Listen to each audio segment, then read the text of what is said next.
A court in Pakistan has ordered the release of a British-born Pakistani man convicted in the murder of American journalist Daniel Pearl. Ahmed Omar Saeed Sheikh was convicted and sentenced to death in Pearl's murder, but in April, another court downgraded the charges. The suspect remained in custody while Pearl's family and the Pakistani government appealed that decision.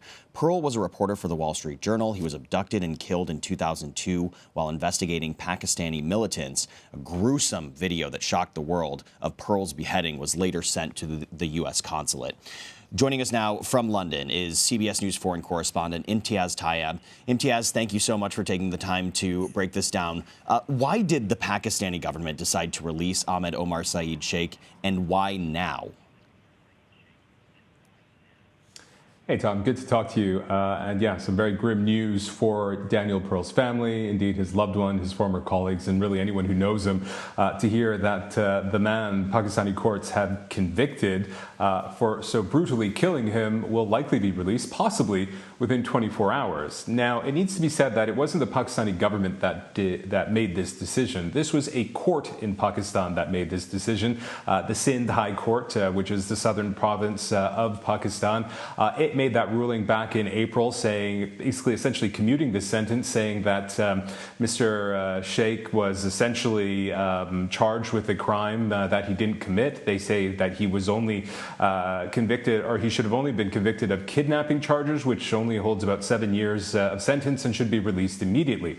Now, an emergency injunction was put in place to prevent him from being released, and now today that court is saying that wasn't legal as well, and that this man can be released, and his three co-accused can also be released. Now, we've also been in touch with Daniel Pearl's family. They're, of course, very upset about this news, but as you mentioned in your introduction, they are fighting this in Pakistan's Supreme Court and could very likely be back in court as early as January.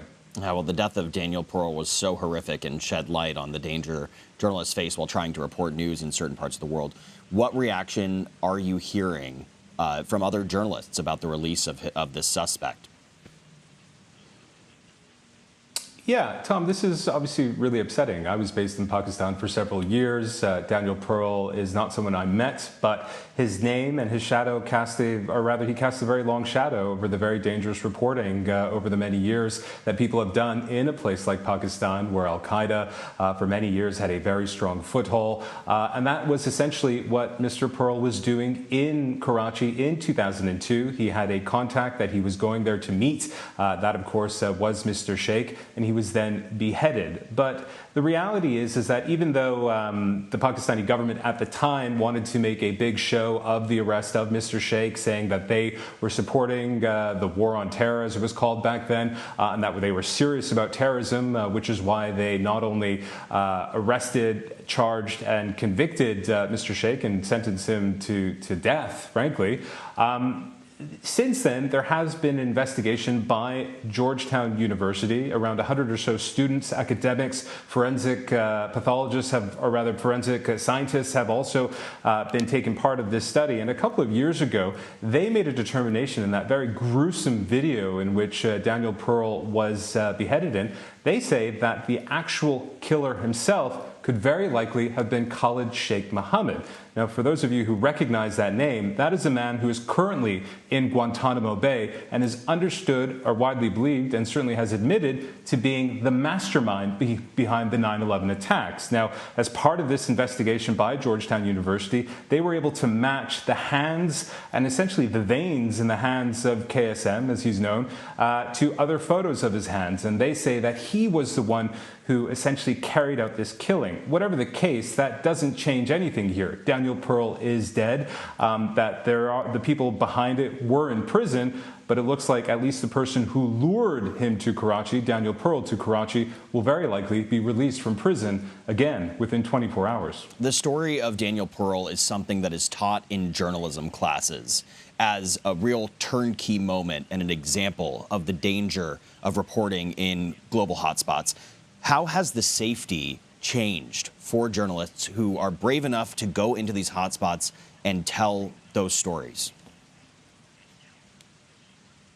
What's really fascinating about that is I had a chance with speaking to Judea Pearl, which is Daniel Pearl's father, and in the death of their son, they started off a foundation which essentially did that, work with journalists, particularly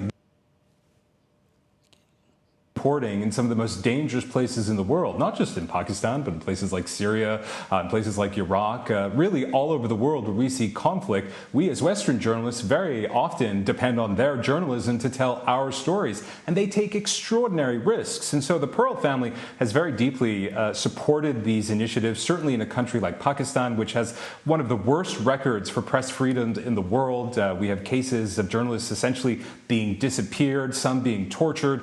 It's a very dire situation there. But to go back to the case of Daniel Pearl, we have to remember he was abducted and killed in the aftermath of the 9/11 attacks in 2002, the start of, again, the so-called war on terror. He was following a lead. He thought he trusted this person who was going to give him some information about whatever story he was working on, and that cost him his life. And frankly, as you say, for journalism students and journalists around the world, it really is a cautionary tale of whether you should trust your source or not. And sadly for Mr. Pearl, it cost him his life, and I suppose the additional pain for his family to find out that a man they believe is implicated in his murder will very likely be set free as well. Has there been any reaction to this from either the Trump administration or the incoming Biden administration? Not yet, but interestingly, the Pakistani government has reacted, and they're furious. They would very much like to see Mr. Sheikh rot behind bars and, quite frankly, face the death penalty, because the death penalty does exist in Pakistan.